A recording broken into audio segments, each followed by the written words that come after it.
So I'm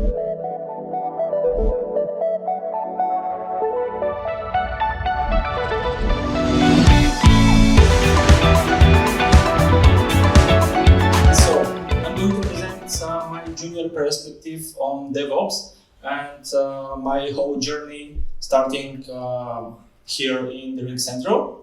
So I'm going to talk about first about me, then about the company, a little bit about the team I'm into it, and of course the projects that we have. After that, some issues we encounter. All projects have their issues, so all issues have their lesson learned. So of course we're going to talk about these too. Some improvements that can help me or you guys also, and some small conclusion at the end. So, starting with me, this picture may be from a couple of years, but I still look young, I guess. So I started as an internet support in Warch Telecom here in Bulgaria.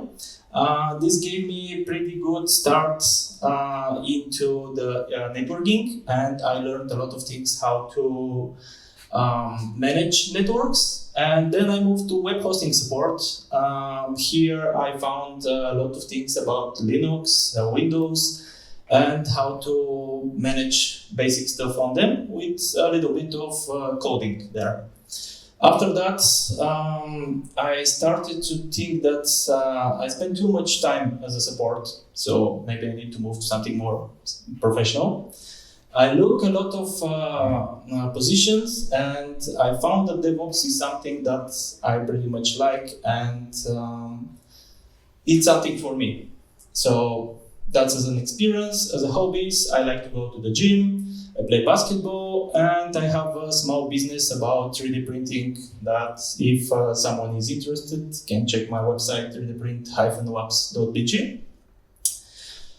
So about the company, I was, interesting fact, one of the 10 first people hired here.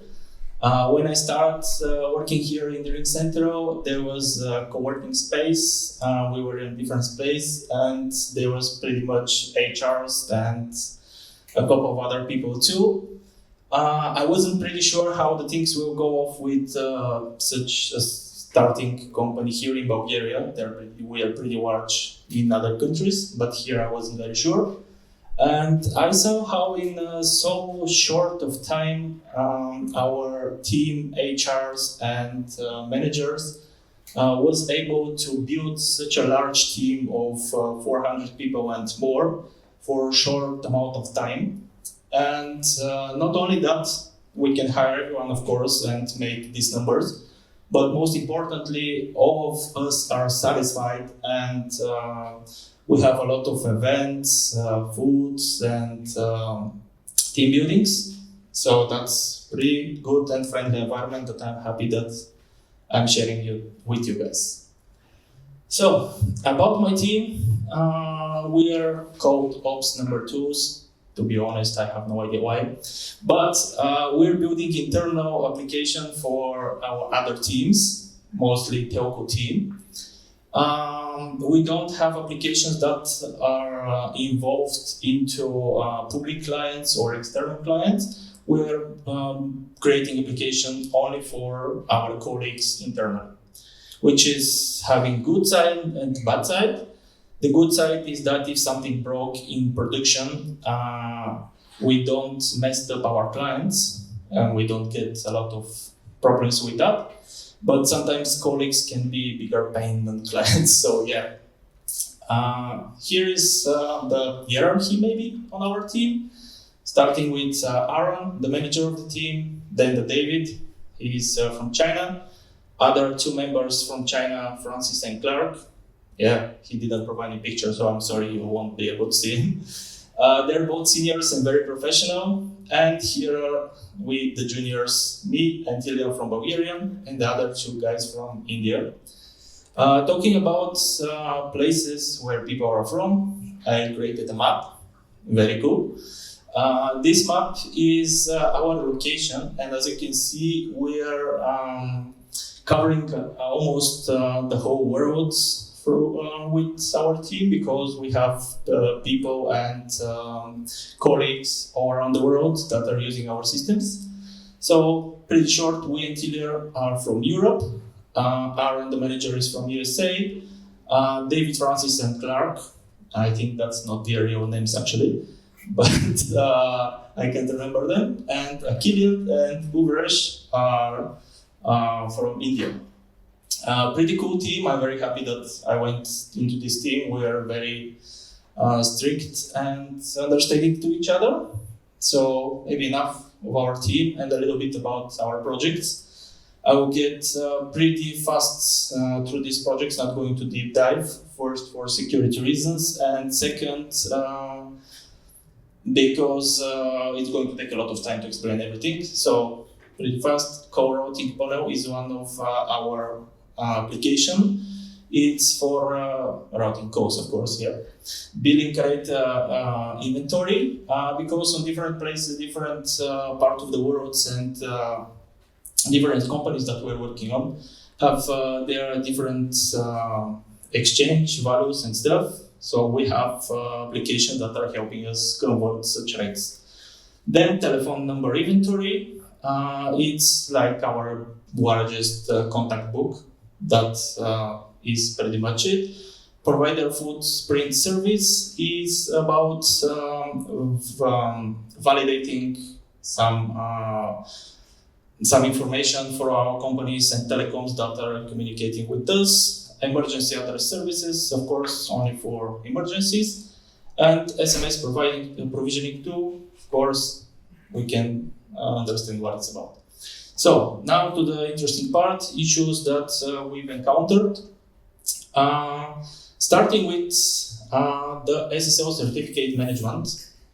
This is one of the issues that we were waiting for their moments to came up, and now I think we are on it. So what this means is a pretty short explanation. We have each application of ours, we have two servers for it. Of course, one for the main reasons, and the other is if the other is fully loaded. In other words, we are load balancing the traffic. So on these two servers for each application, we have to install certificate for each server, which means that for each application, two SSL certificates, and some applications have 4 servers, which means 4 SSL certificates. This not only costs us a lot for certificates, but it's only costing us a lot of time to renew all these certificates. So what we managed to do is just to install the SSL on the load balancer and leave the other 2 servers without SSL. Let me show you on the diagram here. So when a person uses URL for accessing the application, it goes to the load balancer. Then the load balancer goes to the 2 servers that's balancing each other, and they have SSL installed and port 443. This means 2 servers for 1 application and 2 SSLs, of course. The new method that we are using, when the URL goes into it, then go to the load balancer. The SSL is installed on load balancer, and the other 2 servers doesn't have SSL on it, and it's not required to have some. This saves us, again, a lot of time and some SSL costs. So the other issue that we encounter is about our database server deployment, which is similar to the other issue with SSL. What this means is that each of our applications have at least 2 database servers for running it, one main database server and other replicating for backups. And this is the basic method. We have servers and applications with 4 or maybe 6 database servers. So this means that every time that we need to do some updates or some changes on the servers, we need to do it on the 4 servers, 2 servers, and this costs a lot of time. We need to create new servers, move everything there, then manually bring it back, and it's so much trouble. The solution this could be to Kubernetes or Docker, of course. Most of you are using it. We are still going through it. So to have a basic understanding of what I'm talking, here is some maybe complicated diagram, but let me explain it. Again, we still have URL here where you access our applications, then go to the load balancer, the two servers that I mentioned, and we're going to the databases here. One basic application, you can see, have two database servers which need to be replicated, then moved to the new servers. And for two servers databases, let's say it could take like a few hours to move. But large application like the second one, we have four database servers. They are replicating each other on different way, and all this is pretty complicated. Try to imagine that we're doing all this manually, no Docker, no Kubernetes. I think it's pretty hard for beginning, but we do everything manually at the beginning, and now we're trying to automate it. So this is the Kubernetes that I mentioned about. So we didn't use Docker or Kubernetes at this point. From the beginning of this world, from this year, our manager told us about Kubernetes. Of course, I already knew how it's working, but I didn't use it until now. So I started learning it, and now I start to question why haven't we started doing that earlier, of course. So some lessons that I learned through the journey of DevOps for now is that monitoring is not something that we just leave it there and we know it's working. We don't have to keep an eye on it so much. Actually, monitoring is one of most of the important things into the DevOps, and not only. We do monitoring on different ways on our applications. We saw some issues over the time which we covered, and that showed me that as much as one application needs deployment, it also needs permanent monitoring and 100% sure that everything is working and transparent. So another thing is, and most important lesson that I learned is, as early you automate, earlier you're going to get results.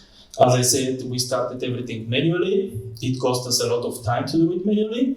And now we move it to automation, let's say. So this took us a lot of time, and now it's taking twice as time as needed.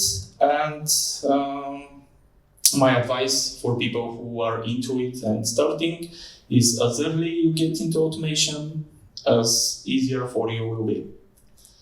And the final thing is about backups. They are literally useless if we don't check them, we don't keep an eye on these backups, because there are cases where you don't need backups for maybe a year, we don't need backups at all, but one time you need backup, and if you're not sure it's working, then you don't have backup at all. So basically, one of the most important lessons is that backups need to be checked regularly. You need to be sure that backups are actually working and use them in situation if needed. So there is always room for improvements, of course, and my ideas of improvements that we have is to enhance our collaboration between DevOps and developers, and this means that as strict and combined team is, a better product is available. So currently we have some troubles between developers and DevOps. We're trying to manage everything by ourselves. We have Francis and Clark that I talk about. They are also taking part of the development part. And it's getting very easy when we are all one team. But when we work with other developers, they have one ideas, we have others. We're trying to do the things right. And it's a bit hard. So as strict the team is, the better the result is. So other thing is about standardize.